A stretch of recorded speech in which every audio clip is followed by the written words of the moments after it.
Welcome to the RLH Project's podcast, Love Matters, where we talk about real academic research mixed with real-life experiences to hopefully improve the real relationships you have with important people in your life. I'm the founder of the RLH Project and the host of the Love Matters podcast, Dr. Jenny Rosier. I'm also an associate professor of communication studies at James Madison University, a wife to my favorite person on the planet, a mother of 4 young children, and an all-around love enthusiast. As an expert in romantic and parent-child relationships, I've dedicated my life to figuring out how individuals can use communication to live happy, healthy lives connected to other people. I hope that this podcast can help you. Hello, friends! This is the first season of the RLH Project's podcast, Love Matters. For season 1, I've decided to do an in-depth 12-episode explanation of a single concept that impacts us all, attachment. I actually teach a class at James Madison University in the School of Communication Studies called Attachment Communication, and much of this season's podcast is based on my lectures from that class. And so that's the plan for season 1 of the Love Matters podcast, an in-depth 12-episode explanation of the science of attachment with relevant stories from myself and a ton of cool people I know sprinkled throughout. Lucky for you, I'm not just offering a podcast to help you understand attachment. I've also created a 60-page digital workbook that you can purchase through the link in my Instagram bio at Relationships Love Happiness or on my website, www.relationshipslovehappiness.com. This digital workbook not only complements the podcast, but it also includes extra attachment tips and information not covered in the podcast, and includes self-reflection prompts throughout that will encourage you to dig deep and reflect on your own past and current life experiences. Before you start listening to this episode, get yourself a copy of the Attachment Matters digital workbook. You won't regret it. Good morning, good afternoon, good evening. No matter what time it is, no matter where you are, I am so thankful that you're spending your time with me. Today, in episode 11, I'm going to talk about becoming more secure. Specifically, I'm going to give you my 5 steps to improving your communication, your relationship, and hopefully in turn, your attachment outlook. If you're following along in the Attachment Matters digital workbook, we're on chapter 7. When you get some time, take a few minutes to listen to all of Kelly Clarkson's song, Piece by Piece. I dare you not to cry, actually. Whether you're a fan of Kelly Clarkson or not, it doesn't take long to realize that most of her songs are filled with attachment concepts. In her song Piece by Piece, Kelly discloses that her father was not that great. She sings, "And all I remember is your back, walking towards the airport, leaving us all in your past." According to Clarkson, her father left her and her mother when she was just 6 years old. She often claims that this action left her with some severe abandonment issues. If you keep listening to Piece by Piece, you'll hear her sing about how her husband has helped fill the void that her father created. She sings, "But piece by piece he collected me up off the ground where you abandoned things. Piece by piece he filled the holes that you burned in me at 6 years old. He never walks away. He never asks for money. He takes care of me. He loves me. Piece by piece, he restores my faith that a man can be kind and a father could stay." This concept is called banked or earned security. Kelly Clarkson grew up with a negative life experience that seriously damaged her attachment outlook. But when she started her life with her husband, she earned more security by being in their healthy relationship and seeing how he treated her. When someone has attachment insecurity And then over time, they gain more security from others, usually someone who has a more secure attachment, or from their own work on themselves. It's called banked security. If you experience attachment anxiety or avoidance, this means that it's important to surround yourself with secure people. But I realize that's not always possible. So, in this episode, I'm going to talk to you about my 5 steps to becoming more secure. Let's get to those 5 steps for becoming more secure. So, the very first step is to learn everything you can about your own attachment. If you've listened to this season of the Love Matters podcast, you probably already feel like you've got this one in the bag. And that might be true. But I would suggest that you take all of this learning a bit further and read a book or 2 or 3 about your specific attachment style. I linked several great books in the show notes for episodes 7 through 10, where I discussed each of the 4 adult attachment styles in greater depth. And I also have a recommended book list in my Attachment Matters digital workbook, which is available on my website and through the link in my Instagram bio. Become a student of your attachment style and learn everything you can about it. As I've said several times during this season of the Love Matters podcast, I teach a course at James Madison University called Attachment Communication.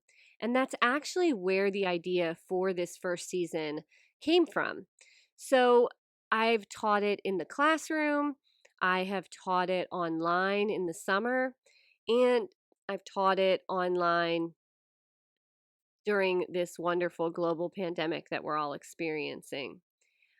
Every single time that I teach my attachment communication course, or every time that I'm interviewed about attachment, or every time that I'm asked to speak about attachment to another group of people or at a conference or wherever, every single time I learn something new, or I think about attachment in a different way.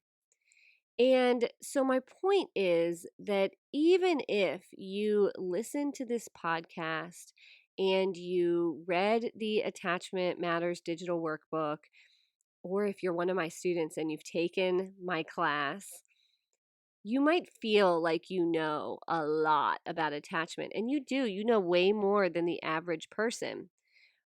But I really want to encourage you to continue learning about attachment because there's always something new to learn.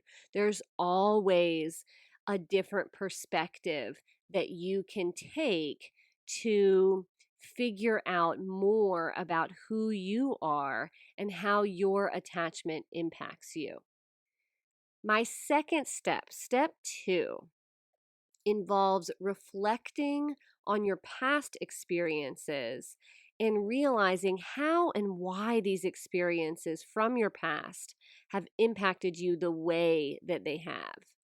So get out a journal or buy a copy of my Attachment Matters digital workbook because all of the reflection prompts that I'm about to give you and more are actually included in the digital workbook. So I'll give you a few self-reflection prompts that you can write about in your journal. First, describe how you felt growing up. How did your parents make you feel about yourself? What kinds of things did they say that made you feel good? What kinds of things did they say that made you feel bad? How would you describe your relationship with each one of your parents? Here's another one. Think about your childhood trauma and or any adverse childhood experiences that you had. Think about the kinds of stress that you felt as a kid. If you listened to episode 5, you know what I'm talking about. There are 3 main kinds of stress: positive, tolerable, and toxic. So think about what kinds of stress you felt as a kid. how has your life been positively or negatively impacted by these things? Here's another one. Think about your past and or current romantic relationships. How would you describe your adult romantic relationships? How do you think your attachment has impacted specifically your communication behaviors? Here's another one. Think about how your attachment influences the way that you seek out, form, maintain, and end relationships with others, both romantic and platonic. Critically analyze your own communication patterns and outlook on life, other people, yourself, and relationships. Once you've reflected on your past, make a plan for your future. What are some of the typical relationship behaviors that you would like to avoid using? What can you do in place of those less than desirable behaviors? What steps can you take to start improving your relationship? Self-reflection, serious self-reflection, is one of the best ways to get you back on the path towards more attachment security. It might not always be easy. Sometimes reflecting on our past experiences can be hurtful, painful, scary, but it is important. It's important to do. It's an important second step. The third step is to recognize and acknowledge your triggers. So in step 2, you're really reflecting and trying to figure out where things came from. In step and how you currently behave and how you want to behave in the future. In step 3, you're specifically thinking about your attachment triggers. So maybe your triggers are about losing contact with your partner, like they didn't text you right back, or they didn't call when they said they would, or they are more quiet than usual during a conversation.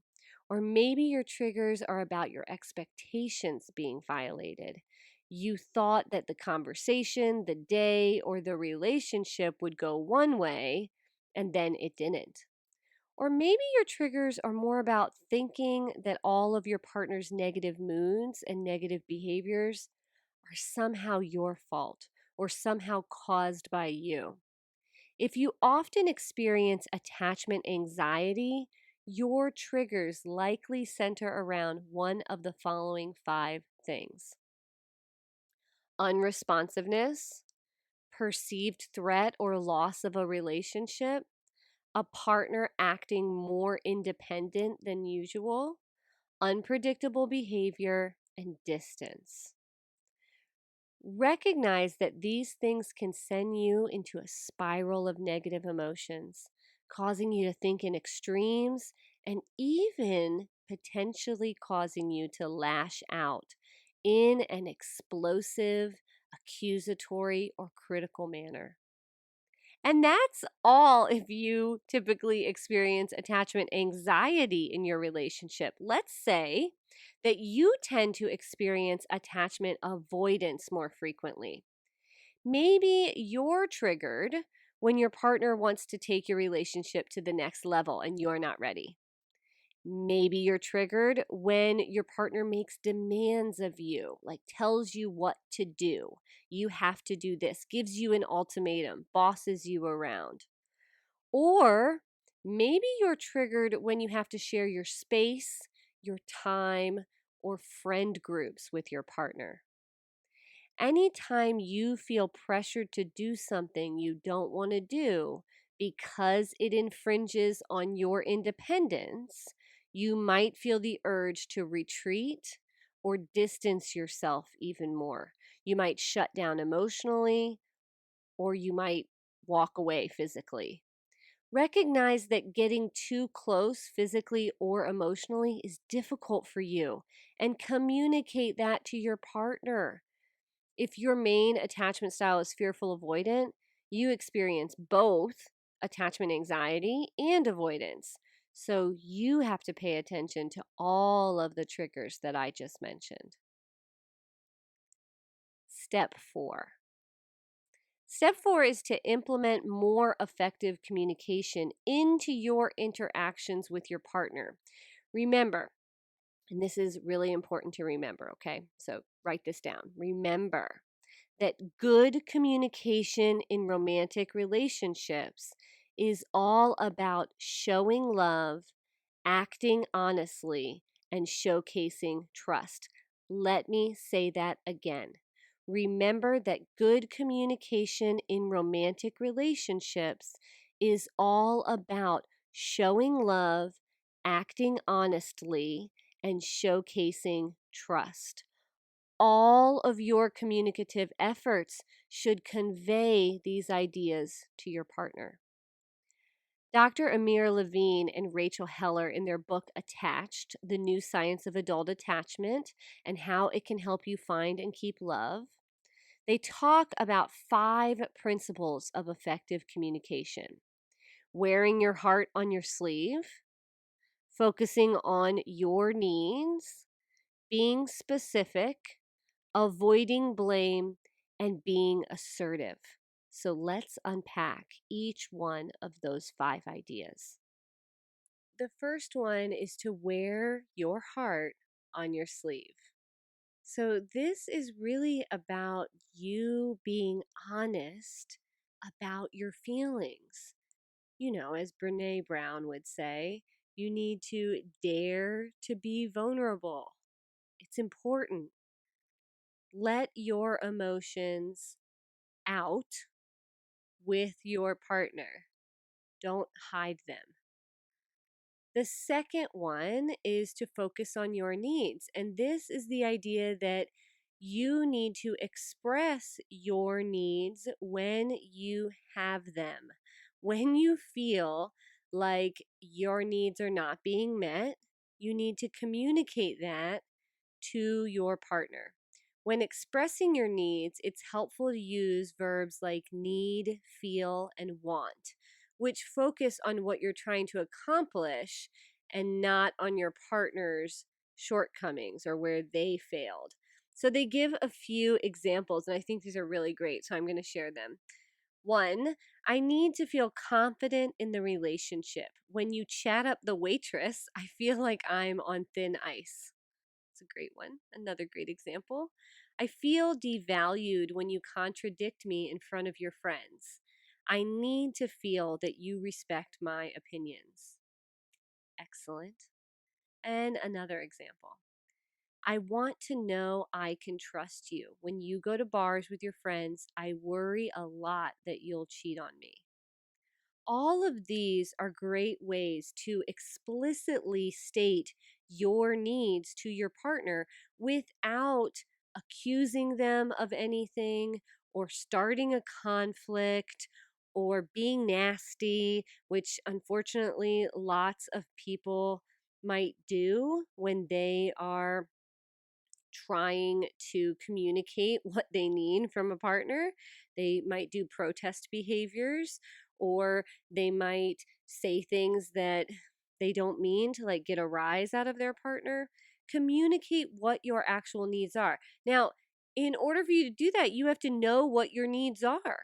So that self-reflection, that figuring out your triggers, that is really important. Those steps are vital to this even being able to happen, right? So you can't express your needs unless you know what your needs are. So you're going to have to figure that out. The third one is to be specific. So Levine and Heller say that if you speak in general terms, your partner may not understand exactly what you really need, which may lower his or her chances of getting it right. So state exactly what is bothering you. Something like when you don't check up on me every day, when you don't call me when you get off work, when you go out with your friends, when. You just say, when this happens, it makes me feel like this. So A fourth thing that you want to make sure you want to do for effective communication is to not blame. So you don't want to make your partner feel selfish or inadequate. Really good communication, really healthy communication is never about making the other person feel bad. That's not the goal of good communication. It's not about highlighting your partner's shortcomings. It's not about making your partner feel guilty or just not feel good about the way they've been behaving. Instead, and the reason for that is because it can often lead to a tit for tat war or a who said what, when war. Well, you made me feel like crap. Well, you make me feel like crap, right? And we just keep going back and forth. So make sure that you that you find a time when you both are calm and you have time to discuss. And then you have to work really hard at not being angry or judgmental. And this is really important. In fact, it is one of the things that you need to avoid like the plague whenever you're in conflict with a partner. I actually have a lecture video about conflict, how to engage in effective conflict with a partner on my YouTube channel, Relationships, Love, Happiness Project. And you can learn a lot about how to manage conflict from watching that video. And I'll put a link to that video in the show notes of this episode. The last thing you want to do is to be assertive, not aggressive. There's a big difference here. Aggressive doesn't listen to the other person's side. Aggressive just like bulldozes the conversation. Being assertive gets your point across without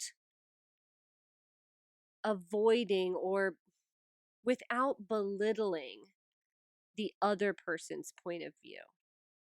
So people with different attachment styles than you may not think that your concerns, your attachment issues are legitimate, and that expressing them is like for you to express them is silly or trivial because they just don't think that it's a real issue. Your feelings are real. Your attachment needs are valid. You should express them. Get your attachment needs across in a calm, loving, productive, problem solving way, not in a accusatory, angry, or aggressive way. And of course, dating someone or being in a relationship with someone who is more secure than you and trusting that their intentions are good can seriously help you earn bank security. Over time, you can pay attention to how they treat you, feel their love, learn to trust them, and recognize that they are good. And all of that together can help you become more secure. Before I give you the fifth and final step, let's review 1 through 4. So, first, you need to learn everything you can about your own attachment. Read some books, take a course, listen to the podcast episodes over and over. Learn everything you can. Become a student of your attachment outlook. Second, reflect on your past and current attachment experiences. Sometimes when I tell people this, they think, well, how do I know if something is an attachment experience? I hope that after listening to this season of the Love Matters podcast, you realize that a lot of your experiences can somehow impact your attachment. So think about those experiences and how they've made you into the person that you are today. Third, recognize your triggers and communicate them to others. Communicate them to people that you're close to, like your friends or your family, and definitely communicate them to your romantic partner. And fourth, improve your communication patterns in your relationship. Dare to be vulnerable. Say what you need, express your needs when you feel like they're being unmet, and do so in a calm, loving way. The fifth and final step that I have, and I've said this many times throughout the first season of this podcast, is to seek out help from a counselor or therapist, especially if you can find one who specializes in attachment. And yes, they are out there. According to my therapist friend, Katie Dolslager, a great place to find a therapist is Psychology Today. There, you can type in your location and read different bios of counselors in your area. Think about what your needs are. If you're going to therapy to work on your attachment and your relationships with others, I suggest that you find a therapist who specializes in attachment. I think that would be really beneficial. You can also look for a therapist who does cognitive behavioral therapy or emotion focused therapy, both of which are extremely beneficial for working through some of your past and making plans for your future. Then you want to call the therapist that you're interested in and see if they're taking new clients and if your insurance is accepted. Plan your first meeting, and as Katie says, the first meeting is always the weirdest and most intimidating, but you can do it. It takes courage to go to counseling, and you've got this. Let's listen to my friend Alexandra. She's 22 and an aspiring marriage and family counselor. You might remember her from the episode about anxious attachment. Listen to what she says about how she has worked on becoming more secure. In my past romantic relationship with my longest boyfriend of 2.5 years, we had this horrible toxic cycle going on in which we would just make each other feel more and more insecure, and it was a mess, and we were just so trauma bonded from all the emotions and fighting that we would keep it going and work through things, but work through them in ways that in which we would just end up resenting each other and just falling apart. I felt like I became someone who wasn't myself. That attachment of anxious-preoccupied that I developed, well, I've had that, I believe, for most of my life, but I definitely had that the most in that relationship. And I would have to become more aware of my protest behaviors with like double texting and texting a whole bunch when they're not responding, and just worrying and getting jealous over every little thing and being completely irrational. It would impact my communication behaviors in which I would just scream at him, and then we wouldn't know how to manage that conflict. But I took a whole year after that relationship ended to build my security and be able to trust people and just trust myself to take care of anything. I feel that I've gotten better, become more secure, and I'm in a healthier relationship now, which I also value myself more, and so I won't just let apologies happen and then I forgive and just forget and just not be able to deal with the real problems.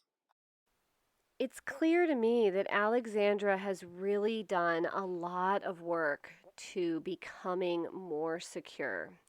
She has learned a significant amount of information about her own attachment. She actually was a student of mine in my attachment communication course. She has seriously reflected on her past and current attachment experiences, recognized her triggers, and really put forth a lot of effort to improve her communication patterns in her current relationship. I hope that Alexandra and you listening can continue to work towards getting some of that banked security. You can earn attachment security now that you have some tools to help you get there. Thank you all so much for joining me for episode 11 of season 1 of the Love Matters podcast. If you're following along in the Attachment Matters digital workbook, this episode went over information from chapter 7. I'd like to give a special thanks to my contributor in this episode, Alexandria. Again, I am your host, Dr. Jenny Rosier, and as always, you can find me on Instagram at Relationships Love Happiness, on Facebook and YouTube by searching for the Relationships Love Happiness Project, and on the web at www.relationshipslovehappiness.com. I hope you'll join me for episode 12, where I plan to talk about empathy. Thanks for listening.